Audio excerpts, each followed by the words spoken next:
सभी को प्रणाम। वेलकम इस हीलिंग चैनल में। आज का विषय बहुत ही सेंसिटिव है और आजकल के यंग जनरेशन के लिए, ख़ास करके मैरिड कपल्स के लिए और उन महिलाओं के लिए, उन बच्चियों के लिए जो अपनी फैमिली लाइफ को प्लान कर रहे हैं, उस पर है। जब आप फैमिली प्लानिंग में आते हो, आप प्लान करना चाहते हो कि अब आपके जीवन में 2 से 3 की आवश्यकता है और आप बेबी प्लान कर रहे हो, तो आजकल बहुत सारी डिफ़िकल्टीज़ हैं। एक तो ज़्यादा सुविधा होने से भी शरीर को थोड़ा कष्ट होता है, और दूसरा थोड़ा ओवरवर्क, एंग्जाइटी, एंक्शसनेस में भी कंसीविंग में प्रॉब्लम होती है, जैसे डिलीवरी में भी प्रॉब्लम होती है। और इतना ही नहीं, कभी कभी बच्चों में भी प्रॉब्लम आती है। आजकल की जनरेशन में ऑटिज़म या हाइपर बच्चे होना, या स्लो लर्नर भी होना, या वो बच्चे होना जो अपने में ही गुम हैं और वो पेरेंट्स की कोई बात नहीं सुन रहे हैं। और ऐसा क्यों हो रहा है? तो कुछ ना कुछ तो लाइफ में स्टार्स के साथ में बहुत कुछ एनवायरनमेंट की गतिविधियां हैं जो डिस्कम्फर्ट क्रिएट करती हैं, जो नकारात्मक हैं और जो एब्जॉर्ब हो जाती हैं। बहुत ज़्यादा पीस ना होना, बहुत ज़्यादा रिश्तों में भी सामंजस्य ना होना एक बड़ी समस्या भी है। यंग जो कपल्स हैं, उनकी अपनी अपनी पर्सनालिटीज़ इनबिल्ट होती है, और आज के युग में दोनों झुकना नहीं चाहते, चलना आगे साथ नहीं चाहते, जिससे कि थोड़ी दिक्कतें होती हैं। ईगो प्रॉब्लम बहुत है, और ये ईगो प्रॉब्लम दो ही के बीच सबसे अधिक होती है। पहले ऐसा होता था कि ईगो प्रॉब्लम दो के बीच नहीं होती थी, दुनिया में आप ईगो दिखाएं चल जाता है, पर आजकल सिर्फ जो 2 लोग हैं उन्हीं में सबसे ज़्यादा है। रिलेशनशिप में सबसे ज़्यादा प्रॉब्लम है। अब जब एक उम्र के बाद शादियां हो रही हैं, तो वैसे भी मानसिक तौर पर बहुत कुछ आपके मन में भरा हुआ है, थॉट प्रोसेस में है, और वो पूरे आपके बॉडी को अफेक्ट करता है।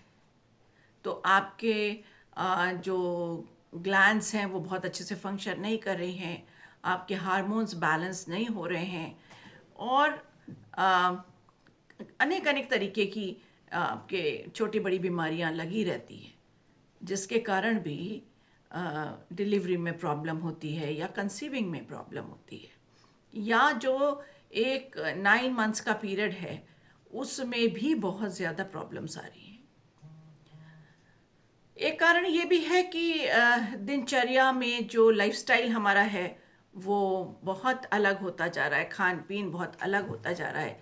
आजकल न्यूट्रिशन बॉडी में पूर्ण रूप से नहीं मिल रहा है, ये भी एक बहुत बड़ी प्रॉब्लम है। रात की ड्यूटी और दिन की ड्यूटी, ये भी बच्चों के लिए चैलेंज है, और जब वो घर आते हैं तो घर में कितना वो सो पाते हैं, रेस्ट ले पाते हैं, कितनी जिम्मेदारियां उनके ऊपर हैं, किस तरह से वो मैनेज करते हैं, ये भी एक चैलेंज है। तो आजकल जो इन चैलेंजेस को मीट आउट करने के लिए आप डीप थेरेपीज़ का प्रयोग कर सकते हो। मैंने अपनी लाइफ में अभी देखा है कि जो रिसेंटली मैं लोगों के साथ काम कर रही हूँ, उसमें से मुख्यतः है वूम हीलिंग, और इसके परिणाम मैं बहुत अच्छे देख रही हूँ। और वूम हीलिंग 2 तरह की हैं, एक व्यक्ति खुद के लिए है, और एक अगर आपके बच्चे ऑटिज्म या कुछ इस तरह से हाइपर या लो एनर्जी में हैं, और एक नॉर्मल जिन बच्चों को हम कहते हैं उस तरह नहीं दिख रहे हैं, तो भी मदर की एक वूम हीलिंग सेशंस होते हैं। वहाँ पे जब हम हील करते हैं तो बच्चों में एक सुधार देखते हैं, और ये छोटे बच्चों के साथ ही नहीं, कभी कभी बड़े होने पर भी बहुत सारी आपकी परेशानियां आप महसूस करते हो, तो आपको लगता है कि हम कुछ थेरेपीज़ लें, उनमें भी वूम्ब हीलिंग जो है वो सफल होती है। और ऐसे में हम सरोगेट वूम्ब हीलिंग करते हैं।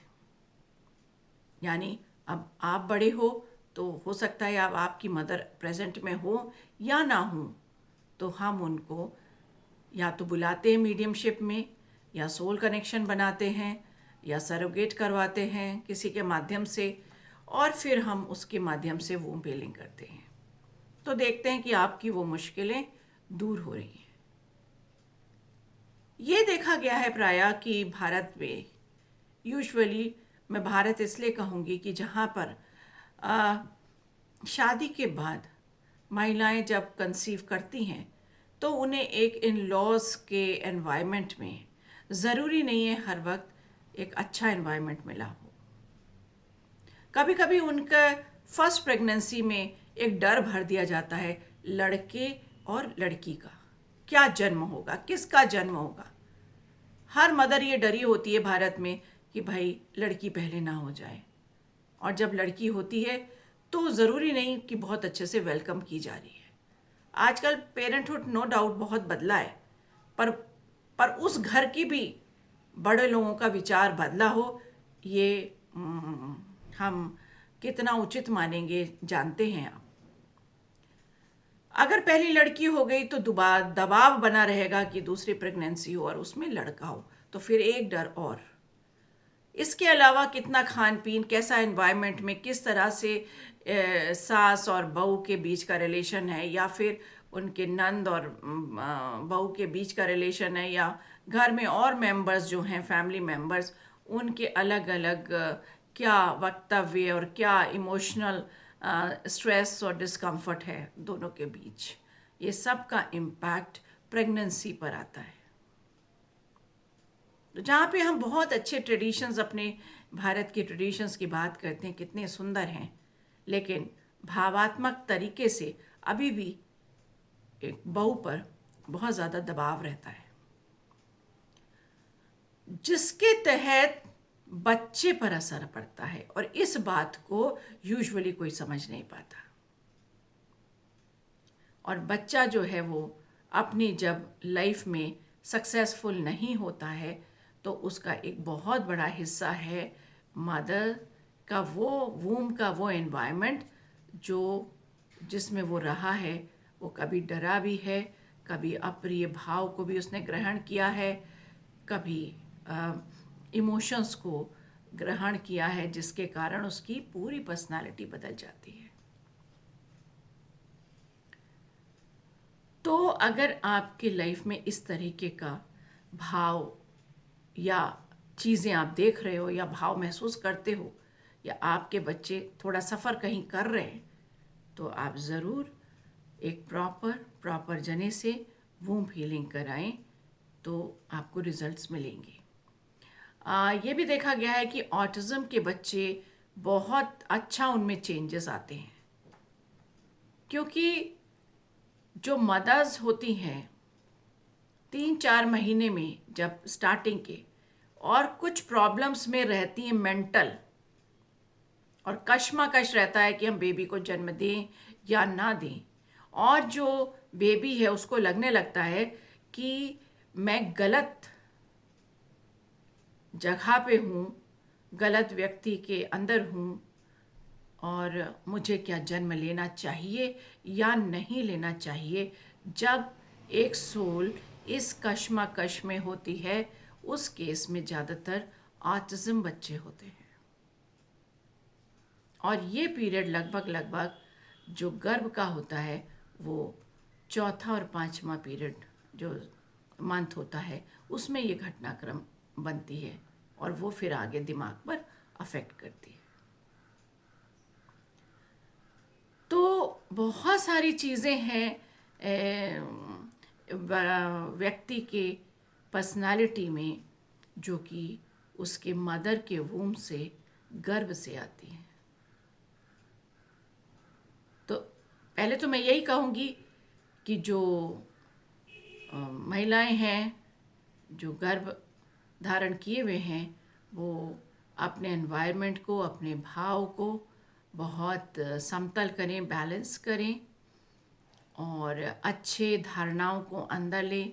अगर आपकी लाइफ में चैलेंजेस हैं तो कोशिश करें बच्चे पर ना पड़ें। कैसे आप बैलेंस करते हो ये आपको समझना पड़ेगा, जिससे बच्चे में कोई भी इस तरीके की डिफॉर्मिटी ना आए, चाहे वो मेंटल हो या फिजिकल हो या इमोशनल हो। और कभी ऐसा होता है तो आपको एक अच्छे थेरेपिस्ट से ज़रूर मिलना चाहिए और उसका उपाय है। कई तरीके की थेरेपीज इसमें होती हैं। अगर आप प्रेग्नेंट हो तो फिर आप फीटस प्रोग्रामिंग ज़रूर कराओ, यानी जो बच्चा है कम से कम वो सुरक्षित हो और वो ये सारी चीज़ें एब्जॉर्ब ना हो जिसके अंदर। और इसका कुछ हिस्सा हम कहते हैं कि संस्कार, गर्भ संस्कार, लेकिन पूर्ण रूप से नहीं, क्योंकि इसको रिपीट करना पड़ता है। और फिर वो बच्चा प्रोग्राम होता है। आपको लगता है कि आप इतने असहाय हैं, आपकी लाइफ में ये सब आपको नहीं मिला और आप अपने बच्चे को नहीं चाहते कि वो इस तरीके के वातावरण में रहे और इस ऊर्जा में रहे, तो आप उसको फीटस प्रोग्रामिंग के अंतर्गत थेरेपीज़ में ला सकते हैं। बहुत सी महिलाओं को कंसीविंग में प्रॉब्लम है, वो भी थेरेपीज़ करा सकते हैं। और बहुत सी महिलाओं को पोस्ट और प्री नेटल डिप्रेशन होता है, वो भी थेरेपीज़ करा सकते हैं। थेरेपीज़ आप नॉर्मल डिलीवरी की भी करा सकते हैं। तो कुछ अल्टरनेट हीलिंग की मदद से आपकी बहुत सारी बड़ी प्रॉब्लम्स भी निकल जाती हैं। ये बात मैं इसलिए कह रही हूँ क्योंकि अभी भी बहुत लोगों को इस बात की जानकारी नहीं है। हीलिंग तो हम सब सुनते हैं, रेकी सुनते हैं, हम सब लेतना भी चाहते हैं, किसी को मिलती है, किसी को नहीं भी मिलती है। वैसे तो कोशिश करें कि जो मदर्स हैं वो ज़रूर रेकी के एटलीस्ट 2 डिग्री ज़रूर लेना चाहिए हीलिंग की। और नहीं ले पा रहे हैं तो ये वाला सिस्टम थेरेपीज़ का या हीलिंग का, उससे ज़रूर जुड़ें। तो आपकी बहुत सारी प्रॉब्लम्स सॉल्व होंगी और बच्चा भी स्वस्थ रहेगा और आप भी हैप्पी रहोगे। तो इसी के साथ आज हम यह समाप्त करते हैं। मैं ब्लेस करती हूँ कि आपका जीवन बहुत मंगल में रहे, आप खुश रहें, आनंद में रहे और जो आने वाली पीढ़ी है वो भी बहुत स्वस्थ रहे और बहुत तरक्की करे।